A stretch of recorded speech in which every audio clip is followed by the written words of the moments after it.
الحمد لله رب العالمين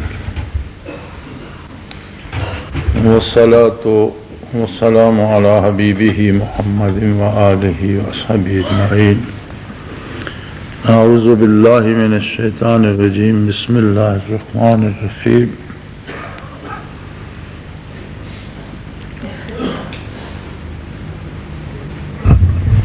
ہر کام کو اس کے کرنے کے ضابطے کے مطابق اور پورے خلوص سے کیا جانا چاہیے. یہ دونوں باتیں مکمل ہوں، خلوص نیت بھی ہو، خلوص قلبی بھی ہو، پوری توجہ سے کرے اور سارے طریقے سلیقے کی پابندی اور احکام کی پابندی بھی کرے. اس کے بعد بھی ثمرات اللہ جل شانہ کی مرضی پہ ہیں، کس کو کتنا دیتا ہے، قبول فرماتا ہے یا نہیں. چونکہ اللہ محتاج نہیں ہے اور ہم محتاج ہیں. ہمیں غلط فہمی یہ ہو جاتی ہے کہ جب ہم نے خانہ پوری کر دی تو کام ہو گیا. یہ کام خانہ پوری سے نہیں ہوتا. مثلا اعتکاف کی سعادت نصیب ہوئی، یہ بہت بڑا احسان ہے اس کا. کتنی بے شمار مخلوق ہے اس کی،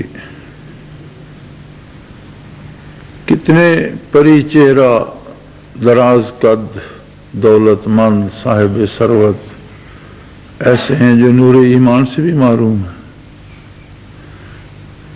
نہ ان کا وہ ظاہری حسن ان کے کسی کام آیا، نہ ان کا مال و دولت ان کے کسی کام آیا، نہ اقتدار و اختیار کسی کام آ سکا. کتنے بے شمار دوسری خوبیوں کے حامل ایسے لوگ ہیں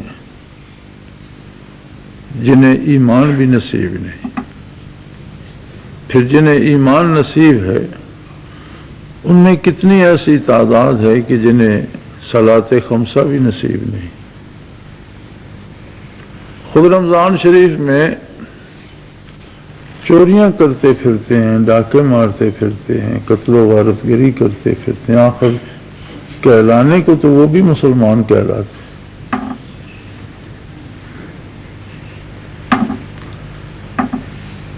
کتنی مخلوق ایسی ہے جنہیں عبادت تو نصیب ہے مگر اعتکاف کی فرصت نہیں ملی، نصیب نہیں ہوا. تو گنتی کے چند لوگوں کو یہ سعادت نصیب ہوتی ہے.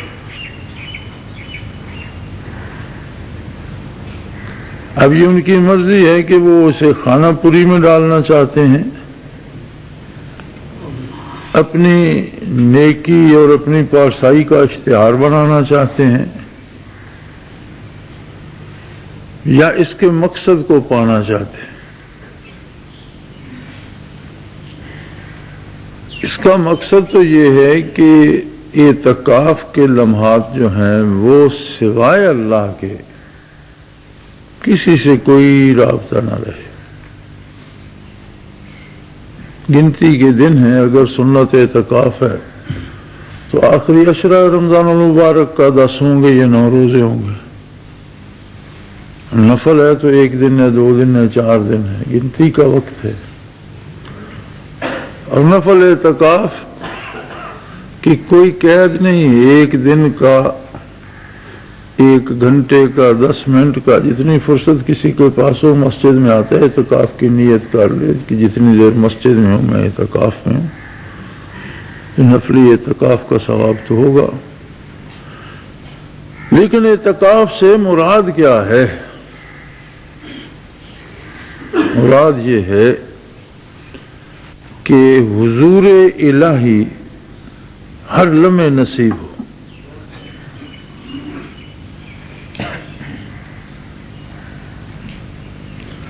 کل باہر سے ایک ساتھی آ رہے تھے، مجھے السلام علیکم کیا، میں نے کہا آپ کا اعتکاف نہیں ہے؟ میرا نفلی ہے۔ بھئی نفلی ہے تو یہ اعتکاف، جتنی دیر آپ معتکف ہیں اس میں ساری شرائط وہی ہیں جو سنت کی ہیں۔ نفلی میں کوئی رعایت نہیں ہے کہ نفلی اعتکاف کا ارادہ کر لو پھر گپ شپ کرتے رہو۔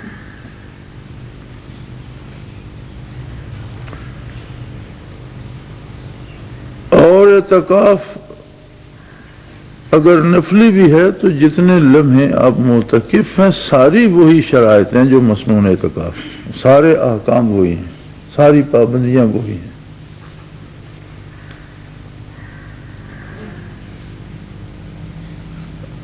اعتکاف میں بالکل بات نہ کرنا بھی مکروہ ہے، گنگا بہرا بن کے، یا چپ کا روزہ چونکہ اسلام میں نہیں ہے تو چپ کا روزہ نہیں ہے، لیکن بلا ضرورت بولنا اعتکاف کو نقصان پہنچاتا ہے، غیر ضروری بات نہ کی جائے۔ ایک یہ بھی سمجھا جاتا ہے کہ مسجد کے اندر تو بات کرنا درست ہے، مسجد کے اندر یہ بات درست نہیں ہے کہ کوئی آ گیا باہر سے یا کوئی معتکف ہی قابو آ گیا تو آپ کے بچے کتنے ہیں، آپ کا کاروبار کیا ہے، آپ کیا بیچتے ہیں، کیا کماتے ہیں، کیا کھاتے ہیں، یہ سب ویسا ہی ہے جیسا کوئی باہر سے آیا آپ اس سے بات کریں یا مسجد میں معتکف سے بات کریں۔ بات کرنی چاہیے لیکن ضرور پانی چاہیے تو صرف پانی مانگیں، آگے گپ شروع نہ کر دیں، کھانا چاہیے یا دوائی چاہیے، جتنی ضروری بات ہے وہ کریں، یا پھر دین کی بات کریں، اللہ کی بات کریں، اللہ کے رسول کی بات کریں، قرآن کی بات کریں، حدیث کی بات کریں، دین سیکھنے دین سکھانے کی بات کریں، سارا دن کرتے رہیں، اللہ کی بات کرتے رہیں، اللہ کے حبیب صلی اللہ علیہ وسلم کی بات کرتے رہیں، سارا دن کرتے رہیں۔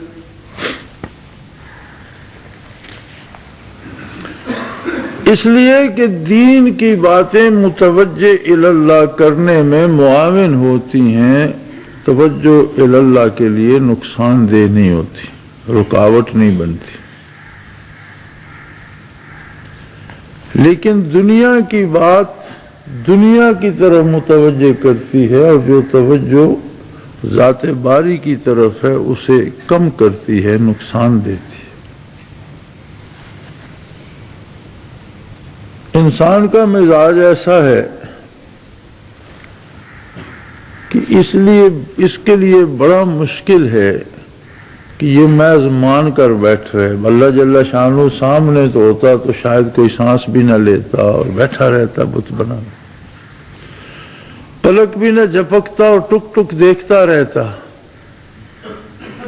لیکن یہ دیکھنے والے یا خاموش رہنے والے کا کمال تو نہ ہوتا، اس کی ذات ہی ایسی ہے۔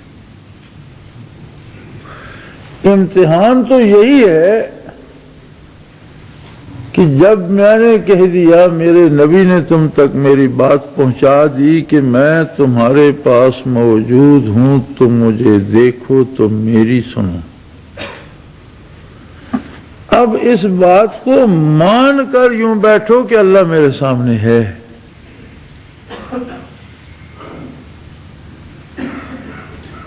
اگر یہ مشکل ہے تو یہی تو آزمائش ہے۔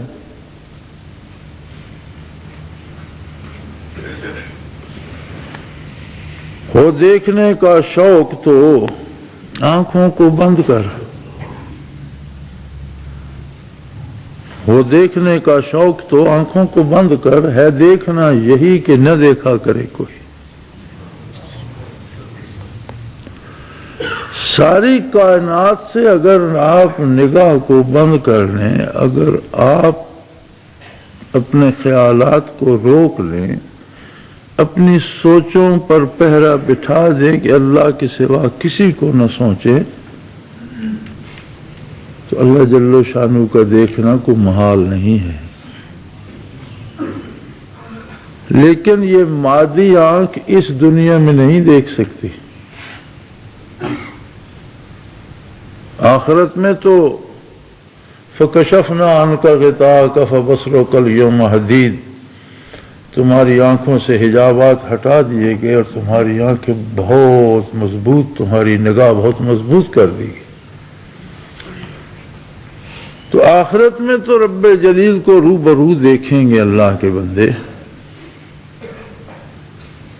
لیکن آخرت کی نگاہ اور ہوگی۔ شب معراج کے واقعہ پہ بھی جب یہ سوال پیدا ہوتا ہے تو علماء کی ایک جماعت کہتی ہے کہ ان دنیاوی آنکھوں سے اللہ کو دیکھنا ممکن نہیں، لہذا نبی علیہ الصلوۃ والسلام نے جمال باری نہیں کیا۔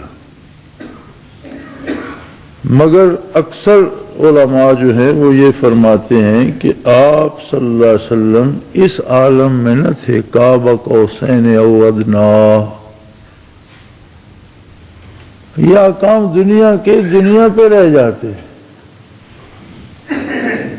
حضور اکرم صلی اللہ علیہ وسلم بارگاہ الوہیت میں حاضر تھے، آپ صلی اللہ علیہ وسلم کی نگاہ عالی عام انسان کی نگاہ نہیں ہے، نہ اس دنیا میں تھی نگاہ عالی، نہ اس عالم کے احکام اس پہ لاگو ہوتے ہیں، اور نہ آپ صلی اللہ علیہ وسلم کی نگاہ عام تھی، اور کوئی نگاہ ایسی نہیں ہے جو آخرت میں آپ صلی اللہ علیہ وسلم کی نگاہ سے بڑھ کر ہو جائے گی۔ لہذا حضور علیہ الصلوۃ والسلام کے جمال باری میں کوئی ابہام نہیں ہے۔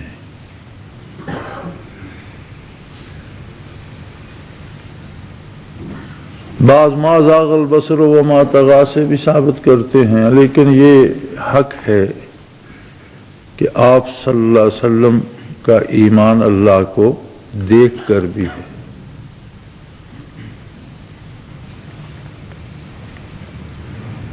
ہم نے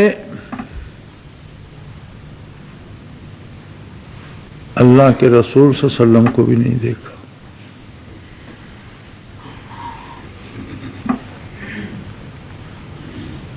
اگر ہم نے اللہ کے حبیب صلی اللہ علیہ وسلم کو دیکھا ہوتا تو جن لوگوں نے دیکھا ان کا یقین اس سے بھی بڑھ گیا کہ گویا انہوں نے خود اللہ کو دیکھا۔ ان آنکھوں کو تو دیکھا جنہوں نے اللہ کو دیکھا۔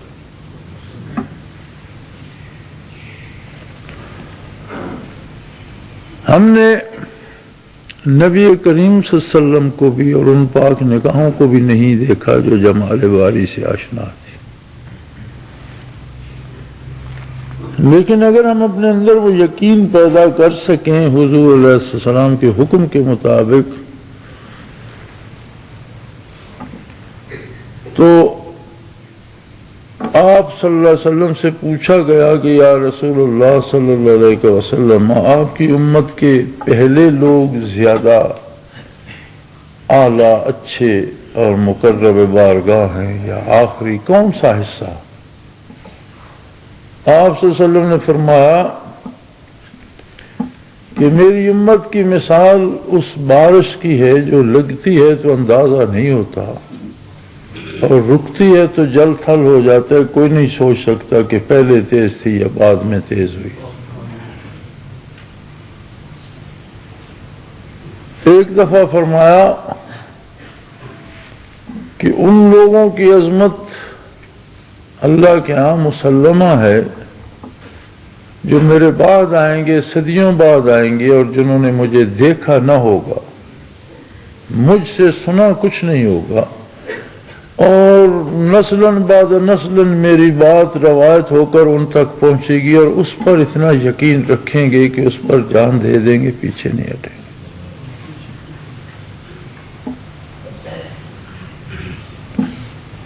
ایک طرح سے تو یہ محرومی ہے کہ ہم اس عہد رسالت مآب کو جس میں نور برستا رہا، پتھر سونا بن ہیرے بنتے رہے، لوہا سونے میں ڈھلتا رہا، نہ پا سکے۔ نصیب ہوتا تو اس جیسی تو کوئی بات ہی نہ تھی، لیکن 1400 سال بعد نور یقین حاصل کر کے اس در پہ بیٹھ رہنا بھی بہت بڑی سعادت کی بات ہے۔ یہ اللہ کا بہت بڑا احسان ہے کہ وہ یہ نعمت عطا کر دے۔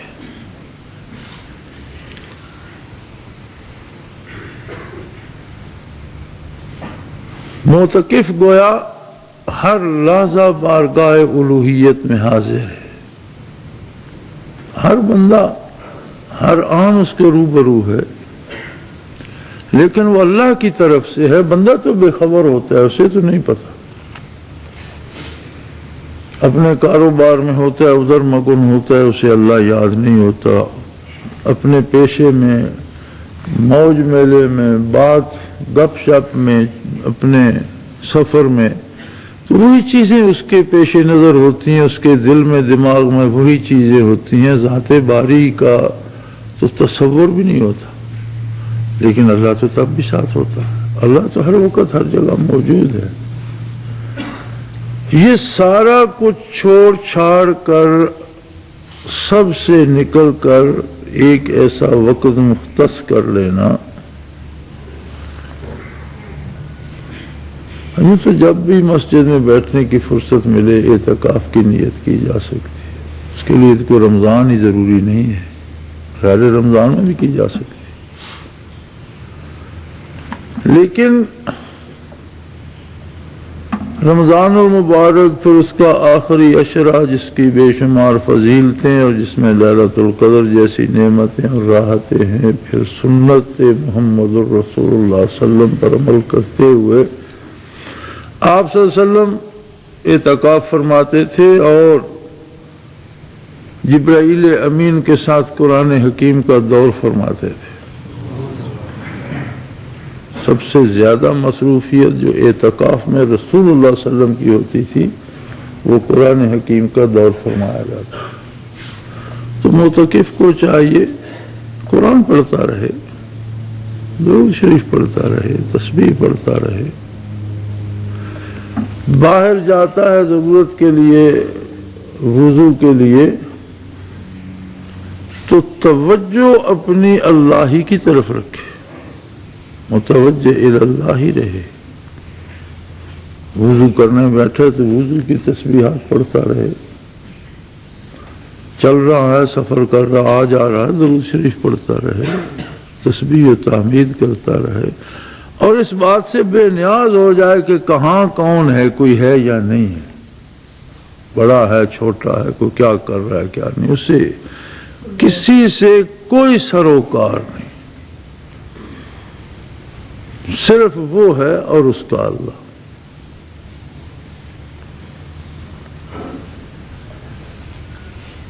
تو اپنی طرف سے بھرپور کوشش کرنی چاہیے، آگے اس کی مرضی ہے کس کی مزدوری پہ کتنی اجرت عطا فرماتا ہے، کس کے کون سے درخت پہ کتنا پھل دیتا ہے، یہ اس کا ثمرات ہمیشہ من جانب اللہ ہوتے ہیں،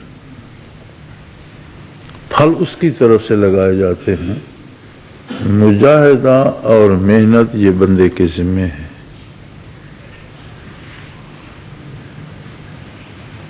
رمضان مجاہدہ اضطراری ہے، مجاہدات دو قسم کے ہوتے ہیں، ایک اختیاری بندہ اپنی مرضی سے کرتا ہے اختیار، ایک اضطراری جو حکمن کرایا جاتا ہے۔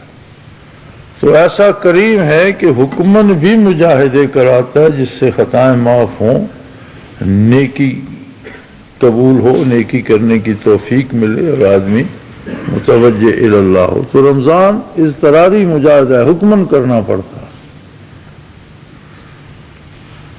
لیکن اس میں اعتکاف پھر اختیاری ہے، اگر کوئی نہیں کرنا چاہتا تو فرض نہیں ہے۔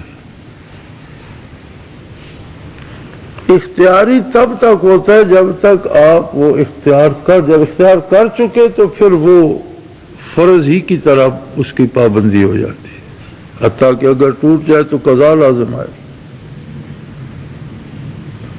کوئی بھی عبادت وہ سنت ہے یا نفل تب تک ہے جب تک آپ شروع نہیں کرتے، سنت ہے، نفل ہے۔ جب آپ اس کی نیت کر کے شروع کر لیتے ہیں تو سنت بھی نفل بھی سارے کچھ فرض میں ڈھل جاتے ہیں، اگر آپ اسے توڑ دیں گے تو پھر وہ اسے ادا کرنا۔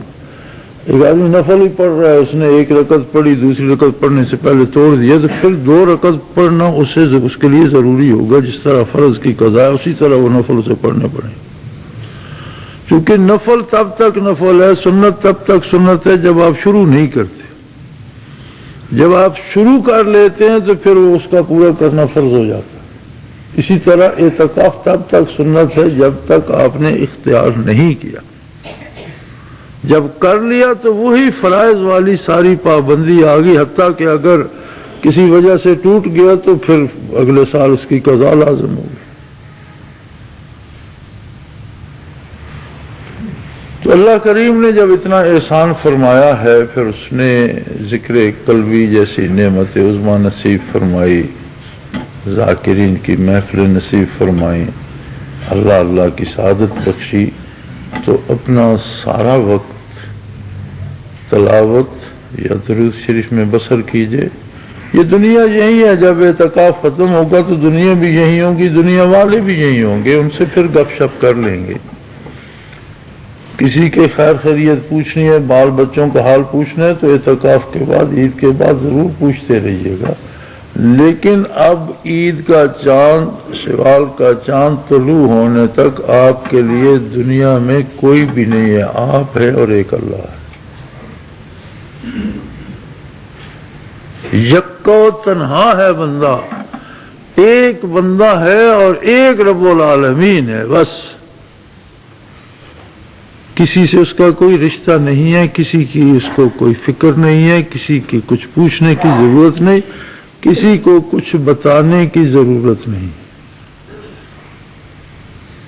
کوئی کلمہ زائدہ ضرورت زبان سے نہ نکالا جائے، اس لیے کہ ہر کلمے کا اپنا ایک اثر ہوتا ہے جو دل تک جاتا ہے، اور کثرت کلام جو ہوتی ہے یہ کیفیات قلبی کے کو مانے ہوتی ہے، جتنی زیادہ آپ باتیں کریں گے قلبی کیفیات میں اتنی کمی آئے گی، اور جتنا زبان کنٹرول میں رہے گی اتنی کیفیات قلبی میں زیادتی اور بیشی آئے گی۔ تو غیر ضروری جائز بات بھی نہ کی جائے، ضروری بات بھی مختصر الفاظ میں کی جائے، اگر چند حرفوں سے مطلب پورا ہوتا ہے تو فالتو بات نہ کی جائے۔ ایک یہ ریلیکسیشن سمجھ لی جاتی ہے کہ اب مسجد میں بیٹھے، مسجد میں بات کرنا تو کوئی حرج نہیں، ایک غیر متکف آ گیا، اس نے گپ شروع کر دی، کاروبار تک چلی گئی، بال بچوں تک چلی گئی، نہیں، سب مانے ہے برکات کو، اور اس کی اجازت نہیں ہے۔ معتکف جہان سے کٹ کر صرف اللہ کی طرف متوجہ ہے، دن ہو یا رات، گرمی ہو یا سردی، جب تک اس کا اعتکاف مکمل نہیں ہوتا اس کے لیے روئے زمین پر ایک وہ ہے اور ایک اللہ کی ذات ہے، کوئی دوسرا بندہ نہیں، نہ کسی کو سوچے، نہ کسی کی فکر کرے، نہ کسی سے بات کرے، تاکہ اللہ کریم وہ کیفیات اور وہ یقین اور نور یقین عطا فرمائے۔ ہم نے صرف دن پورے یا ٹوٹل تو پورا نہیں کرنا، مقصد کوئی محض قید گزارنا تو نہیں ہے، یا اپنے اوپر خام خواہ کی تنگی اور پابندی لگانا تو مقصد نہیں ہے، مقصد تو اس نور یقین کو ہے کہ ہم اللہ کو روبرو پا سکیں، جیسا حدیث احسان میں ارشاد ہوا، انت عبد اللہ کانک تراہ، اللہ کی عبادت ایسے کرو گویا تم اپنی آنکھوں سے اسے دیکھ رہے ہو۔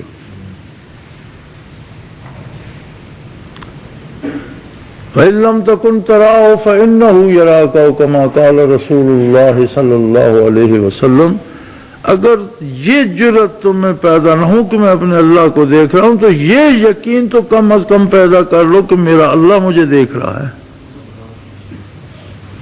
حق تو یہ ہے کہ یہ کیفیت پیدا ہو جائے کہ میں اللہ کو دیکھ رہا ہوں، میں سر نہیں پٹک رہا، میں اس کے روبرو رکوع کر رہا ہوں، میرا ہر سجدہ اس کی بارگاہ میں اس کے سامنے ہے، وہ میرے سامنے ہے، میرے روبرو ہے۔ اور نہ صرف عبادات میں، عملی زندگی میں اس جمال جہاں تاب کو اپنے ساتھ لے جاؤ۔ وہ مغاکم اینما کنتم، تم جہاں کہیں بھی ہو وہ ذات کریم تمہارے ساتھ ہے۔ تو ساری عملی زندگی وصال الہی اور حضور الہی میں ڈھل جائے۔ تو اعتکاف کا مقصد اس حضور بارگاہ کی کیفیت کو پانا ہے، لہذا پوری طرح اس طرف متوجہ رہیے، کثرت کلام سے اجتناب کیجیے۔ ہاں کثرت چاہیے تو قرآن پڑھیں، درود شریف پڑھیں، تسبیحات پڑھیں، دنیا کی باتوں کی کثرت نہیں چاہیے، خواہ وہ جائز بھی ہوں، نہیں کی جانی چاہیے۔ اگر منع نہیں ہے، حرام نہیں ہے، مکروہ نہیں ہے، تو بھی کثرت کلام فیض قلبی کو مانے، الا یہ کہ تلاوت ہو، درود شریف ہو، تسبیحات باری ہوں، ہر وہ بات جو اللہ کی طرف متوجہ کرے کی جائے، اور ہر وہ بات جو توجہ اللہ کے کو مانے ہو، اس سے اجتناب کیا جائے۔ اللہ کریم ہم سب کی خطائیں معاف فرما کر ہماری کوششوں کو قبول فرمائے، اور ثوابات کو اعتکاف کے ثمرات سے حظ وافر عطا فرمائے۔ وآخر دعوانا الحمدللہ رب العالمین۔